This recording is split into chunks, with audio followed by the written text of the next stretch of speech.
अस्सलाम वालेकुम। कैसे हैं आप लोग। आज हम लोग बात करेंगे guess paper O levels Pakistan studies history 2059।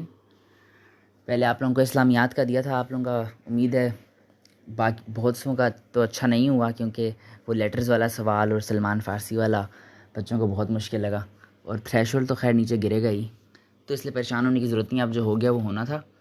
अब मूव ऑन करें नेक्स्ट पे, और नेक्स्ट को पेपर 2 के लिए अच्छी तैयारी करें, ताकि वो जितना अच्छा आप कर सकते हैं उतना अच्छा हो और ग्रेड अच्छा है। Welcome back to the channel. तो ये भी गेस्ट पेपर ज़ाहिर है सारे teachers sir Yusuf Memon, doctor Iftikharul Haq, miss Alia Azhar वगैरह वगैरह सब के पेपर्स को एनालाइज करके ही बनाया गया है। पिछला गेस्ट पेपर लग गया था 70 to 80%, जिसमें से सिर्फ लेटर्स और वो नहीं आई थी सलमान फ़ारसी वाला क्वेश्चन 1 की दोनों सूराज जो मैंने प्रायोरिटी में रखी हुई थी वो दोनों आ गई थी, और बैकअप्स की सूरा इखलास भी आ गई थी। तो इसके बारे में अब बात करते हैं। पहले तो कंपलसरी क्वेश्चन होगा। कंपलसरी क्वेश्चन के चांसेस इस बार ज़्यादा हैं कि सेक्शन 1 और 2 में से आ सकता है। सेक्शन 3 क्योंकि अक्टूबर 2024 में आ गए, तो उसके चांसेस काफ़ी कम हैं। जुल्फ़िकार अली भुट्टो पे आ गया था, लेकिन सेक्शन 3 भी आ सकता है। तो क्योंकि जैसे हमें अभी लेटर्स टेम्परेस पे झटका लग गया, इस तरह हो सकता है कि अभी सेक्शन 3 से दोबारा कंपलसरी आ जाए, तो उस पर भी हमें झटका लग जाएगा। ये दोबारा से मैं आप बताता हूँ कि एनालिसिस पे ही बेस्ड है पूरा पेपर, टीचर्स के और एग्जामिनर रिपोर्ट्स को देखने के बाद और पास्ट पेपर्स क्वेश्चन को। सेक्शन 1 जो कि 1750 से 1858 वॉर ऑफ इंडिपेंडेंस तक था, उसके बारे में बात करेंगे। तो पहला क्वेश्चन जो है उसमें से एक्सपेक्टेड वो है ब्रिटिश एक्सपेंशन 1750 से 1850 तक किस हद तक कामयाब रही थी। ये सवाल पता होना चाहिए। इसमें सारे हमने लिखने होंगे एक्ट्स के। हाउ सक्सेसफुल का भी इसमें आ सकता है कि कोई कॉज भी दे सकते हैं कि ये मोस्ट उसका आउटकम था या फलाना, इस तरह कुछ भी आ सकता है। उसके बाद second question war of independence की सक्सेस और फेलियर्स के ऊपर आ सकता है। ये भी अच्छी तरह करना चाहिए, क्योंकि इसका खैर अभी कॉजेज़ पे मेरा ख्याल आया है क्वेश्चन लास्ट ईयर, तो लेकिन इसके फेलियर्स वगैरह पे काफ़ी अर्से से नहीं आ रहा, तो इस पर भी तवज्जो देने की ज़रूरत है। सर सैयद अहमद ख़ान मुझे मोस्ट इंपॉर्टेंट लगता है, क्योंकि इनका सवाल काफ़ी अरसे से नहीं आ रहा और इसके आने के बहुत चांसेस हैं। सर सैयद अहमद ख़ान लाजमी करना चाहिए, इनकी कोई भी कंट्रीब्यूशन आ सकती है एग्ज़ाम में। उसके बाद है रीजनल लैंग्वेजेस एक्सेप्ट उर्दू। ये आखिरी बार आया था लास्ट 2012 में, और उसके बाद से नहीं आया, तो इसलिए रीजनल लैंग्वेजेस वाला भी काफ़ी हद तक चांसेस हैं। तो 14 मार्क में मोस्टली ये 4 सवाल थे जो मुझे मेन लगे हैं, बाकी गेस्ट पेपर्स और चीज़ों को एनालाइज करने के बाद। अब 7 मार्क क्वेश्चंस की बात करते हैं। तो इसमें पहला सवाल जो है, why did British succeed in controlling the subcontinent by 1850। ठीक हो गया, ये क्वेश्चन अच्छी तरह प्रैक्टिस कर लीजिएगा। दूसरा, why did the war of independence fail. ये फेलियर्स मैंने वॉर ऑफ इंडिपेंडेंस का ऊपर भी दिया हुआ था आपको।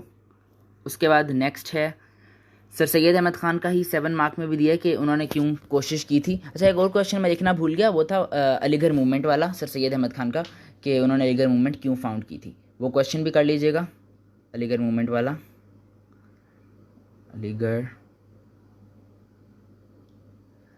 और इसके बाद है आखिरी, why EIC came to trade in subcontinent. EIC के ऊपर ऑफन रिपीटेड होते हैं क्वेश्चंस, तो इसीलिए ये क्वेश्चन भी करना चाहिए। 4 मार्क की कुछ नहीं कह सकते, क्योंकि 4 मार्क अक्सर नए बनते हैं, लेकिन उसके अलावा अगर कोई देखा जाए तो हूवर मरहटाज या शिवाजी जो इनका लीडर था उस पर आ सकता है, पिटेंडियाज एक्ट और बैटल ऑफ प्लासी के ऊपर। नेक्स्ट बात करते हैं सेक्शन 2 की। सेक्शन 2 के बारे में हम बात करें तो इस पर भी कंपलसरी क्वेश्चन आने के इस पर ज़्यादा चांसेस हैं कंपलसरी क्वेश्चन आने के सेक्शन 1 से। 14 मार्क में एक्सपेक्टेड क्वेश्चन है पार्टीशन ऑफ बंगाल का, कि the partition of Bengal was more significant for Muslim identity than its revival in 1911।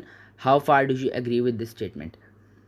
तो ये पार्टीशन ऑफ बंगाल के ऊपर आपको अच्छी तरह करना चाहिए, क्योंकि ये भी ऑफन रिपीटेड क्वेश्चन है, किसी टाइम भी आ सकता है। खिलाफत मूवमेंट तो आपने देखा होगा बार बार आता है, और इस पर आपको इसका मोस्टली इम्पैक्ट याद करना चाहिए इस साल के लिए। असेस द रोल ऑफ खिलाफत मूवमेंट इन पाकिस्तान मूवमेंट। और चौथा, Pakistan resolution, Lahore resolution was a turning point for the struggle of Pakistan. Pakistan के मतलब टाइमलाइन क्वेश्चन ही है कि 1940s तक पाकिस्तान बनने के लिए कौन सा मेन कॉज था उसके पाकिस्तान की क्रिएशन में। 7 मार्क क्वेश्चन की अगर हम बात करें तो उसमें आ जाता है why was Lucknow pact of 1916 important, Lucknow pact पे आ सकते हैं। दूसरा why did the Cripps mission fail, Cripps mission fail वाला कर लीजिएगा, क्रिप्स मिशन भी नहीं आ रहा। और गवर्नमेंट ऑफ इंडिया एक्ट भी 14 मार्क के लिहाज से भी कीजिएगा, यहाँ लिखा नहीं है लेकिन आपको 14 मार्क के लिहाज से भी आना चाहिए गवर्नमेंट ऑफ इंडिया एक्ट।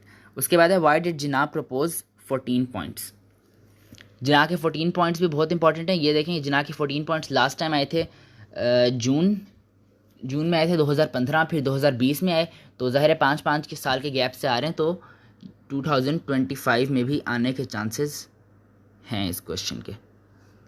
उसके बाद 4 मार्कर्स, इनकी कोई गारंटी नहीं, इनको वैसे आप छोड़ भी दीजिएगा, यहाँ से प्रैक्टिस करने की ज़रूरत नहीं है। 4 मार्कर्स बहुत ज़्यादा क्वेश्चंस हैं, उनको सारों को प्रैक्टिस करना चाहिए।